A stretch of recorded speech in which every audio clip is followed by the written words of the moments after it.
મહાનગરપાલિકાની સામાન્ય સભા પહેલા વિપક્ષ નેતા પાયલ સાકરિયાની આગેવાનીમાં આપ કોર્પોરેટરોએ વિરોધ પ્રદર્શન કર્યું હતું। હાથમાં મત માટે ડબલ એન્જિન, કામ માટે અલગ એન્જિન કેમ લખેલા પ્લે કાર્ડ લઈને આપના કોર્પોરેટર સામાન્ય સભાના ઘરની બહાર પહોંચ્યા હતા। ગ્રાન્ટ આપવા અંગે સરકારે લેખિતમાં હાથ ખંખેર્યા। હાલમાં સુરત મહાનગરપાલિકાના મહત્વના પ્રોજેક્ટ એવા નવું વહીવટી ભવન, સ્વિમેરમાં નવા એજ્યુકેશનલ બ્લોક, તાપી બેરેજની ગ્રાન્ટ આપવામાંથી સરકારે લેખિતમાં હાથ ખંખેરી નાખ્યા છે। ત્યારે વિપક્ષે આજ રોજ સામાન્ય સભા પહેલા મત માટે ડબલ એન્જિન, કામ માટે અલગ એન્જિન કેમ ગ્રાન્ટ ન મળવાના કારણે પ્રોજેક્ટોના ખર્ચ વધશે, તેના માટે જવાબદાર કોણ, ડબલ એન્જિન સરકારમાં એક એન્જિન કેમ ખોરંભે ચડાવવું પડ્યું, જેના પ્લે કાર્ડ સાથે વિરોધ નોંધાવ્યો હતો। સુરત મનપાની સામાન્ય સભા મળી હતી, જેમાં વિપક્ષ આમ આદમી પાર્ટીએ વિરોધ નોંધાવતા જણાવ્યું હતું કે શાસકો ડબલ એન્જિનની સરકારના નામે પ્રચાર તો કરે છે, પરંતુ સુરત માટે ગ્રાન્ટ લાવવામાં શાસકો નિષ્ફળ નીવડ્યા છે। એક જ પાર્ટીની શહેર, રાજ્ય અને કેન્દ્ર એમ ત્રણેય જગ્યાએ સરકાર હોવા છતાં સુરત શહેર ગ્રાન્ટ માટે તરસી રહ્યો છે। છેલ્લા 6 થી 8 વર્ષ પહેલા પણ જે યોજનાઓ મંજૂર થઈ તેની ગ્રાન્ટ, સુરત મનપાની ગ્રાન્ટ હજુ પડતર અવસ્થામાં છે। કોર્પોરેટર ધર્મેશ ભંડેરીએ જણાવ્યું હતું કે સુરત શહેરમાંથી રાજ્ય અને કેન્દ્ર સરકાર એમ બંનેને જીએસટી, કરવેરા, અન્ય તમામ આવકો મળીને લગભગ 25,000 કરોડથી વધુ રૂપિયા જાય છે અને એ સુરત શહેરને દર વર્ષે 3,000 થી 3500 કરોડની ગ્રાન્ટ જરૂર હોય છે।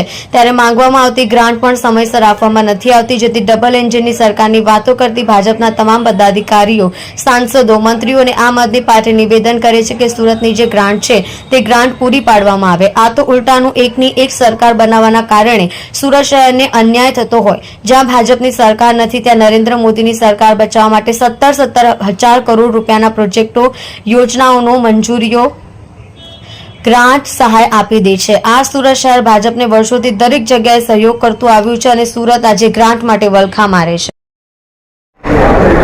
સુરત મહાનગરપાલિકામાં છેલ્લા 30 વર્ષ કરતાં પણ વધારે સમયથી ભારતીય જનતા પાર્ટીની સરકાર છે।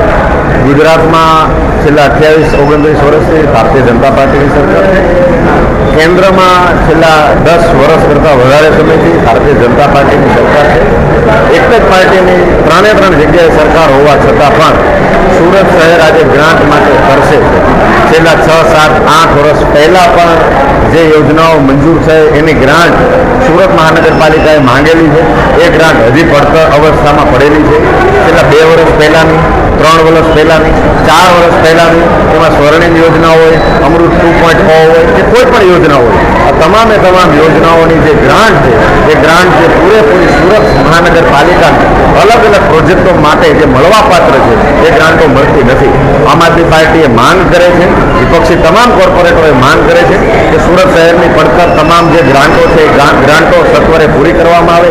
એ સુરત શહેર જે રાજ્ય સરકારને અને કેન્દ્ર સરકારને બંનેને જીએસટી અને અન્ય તમામ આવકો કરવેરા મળી લગભગ 25,000 કરોડ કરતાં વધારે રકમ સુરત શહેરમાંથી રાજ્યમાં અને કેન્દ્ર સરકારને જાય છે અને એ સુરત શહેરને દર વર્ષે 3,000 થી 3500 કરોડની ગ્રાન્ટની જરૂરિયાત હોય છે, એટલી માંગવામાં આવે છે।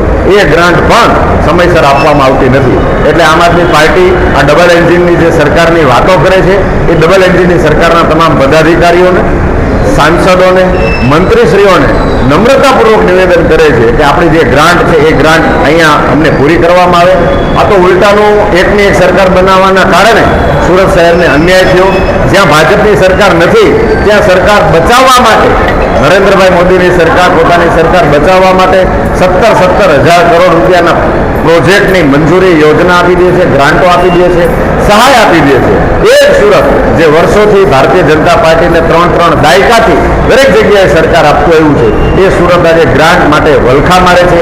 પદાધિકારીઓ નમાલા છે, કાયર છે, પોતાની જ સત્તા હોવા છતાં પણ મુખ્યમંત્રીને કે પ્રધાનમંત્રીને કે કોઈ પણ મંત્રીને રજૂઆત સુદ્ધા પણ કરી શકતા નથી અને આજે સુરત આ ગ્રાન્ટ માટે લટકી રહ્યું છે। ત્યારે અમે ફરી નિવેદન કરીએ છીએ કે સુરત શહેરની ગ્રાન્ટ સત્વરે પૂરી કરવામાં આવે।